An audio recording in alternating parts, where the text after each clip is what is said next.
A 44-year-old woman is behind bars after impersonating a Child Protective Services worker and trying to lure a 4-year-old boy to her home. At just after 3 p.m. on Saturday the 17th of June, Lisa Necrelli knocked on the door of the victim's home, located at 5801 Ralston Avenue in Cincinnati, Ohio, and claimed she worked for Child Protective Services. Lisa, who was wearing a badge, asked to enter the victim's home to perform an inspection because someone had filed a complaint against them. The child's mother, Jamie Spredlin, said that Lisa even knew all of her children's names.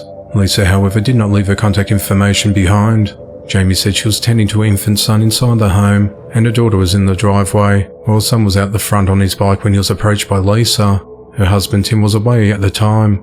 The victim's parents felt something was off and reviewed surveillance footage and saw that Lisa touched their son, put her arm around him, and stroked his hair for several minutes before she spoke with the mother.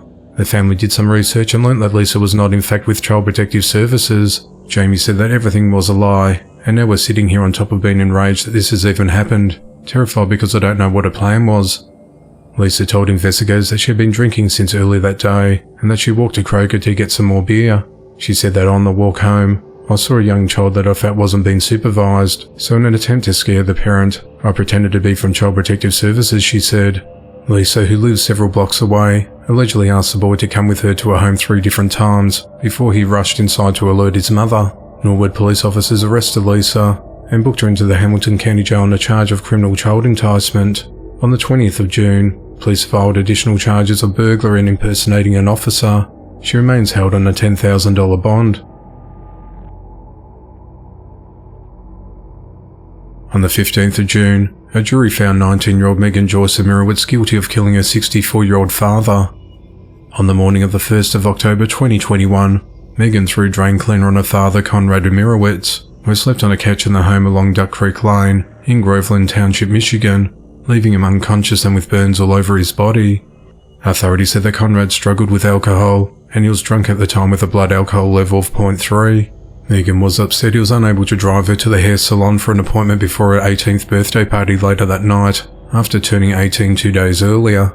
Megan texted her friend Kayla at around 10 a.m. and sent her a picture of herself crying. When Kayla asked what was wrong, she said, "My dad got drunk and I freaked out and threw stuff at him." Megan then left the house, leaving her father alone. Kayla received another text from Megan at 3:47 p.m. that afternoon and asked if she could go to her house to check on her dad because he was sleeping and she needed the credit card number. Since she just lived down the road, she agreed. When Kayla arrived at the residence, she discovered Conrad unconscious with significant burns all over his body and immediately contacted 911. While her father was being treated for chemical burns to his head, torso and extremities at the Genesis Hospital in Grand Blanche, Megan called Kayla 2 times requesting the credit card number. When Kayla told Megan her father was in hospital, Megan hung up the phone. When police went to the house to investigate the matter, they found live powder on the couch where Conrad had been laying. At around midnight, Megan was arrested by Michigan State Police at a hotel where she was celebrating her birthday. In an interview with police, Megan claimed that she had thrown a bag of bread at her father and possibly water, which were near some cleaning products. Conrad remained hospitalized for 5 months following the attack. He underwent numerous skin grafts and endured infections that led to the amputation of both his legs. He died on the 6th of March 2022 after being taken off life support. The Oakland County Prosecutor's Office said that he died from chemical burns and complications sustained after a chemical was thrown on him.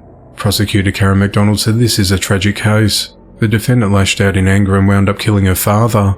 Megan faces up to life in prison and will be sentenced on the 25th of July.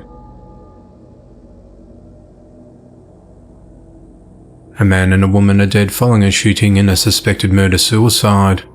At 6:47 p.m. on Sunday the 18th of June, authorities responded to a home at 2942 First Avenue in New Auburn, Wisconsin, after receiving a report that 2 people were possibly dead.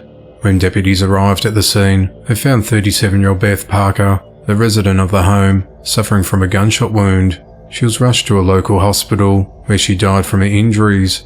Investigators said that 38-year-old Jeremy Whitrock of Rice Lake, who was under a no-contact order with Beth due to a pending domestic abuse charge, was pronounced dead at the scene with what appeared to be a self-inflicted gunshot wound.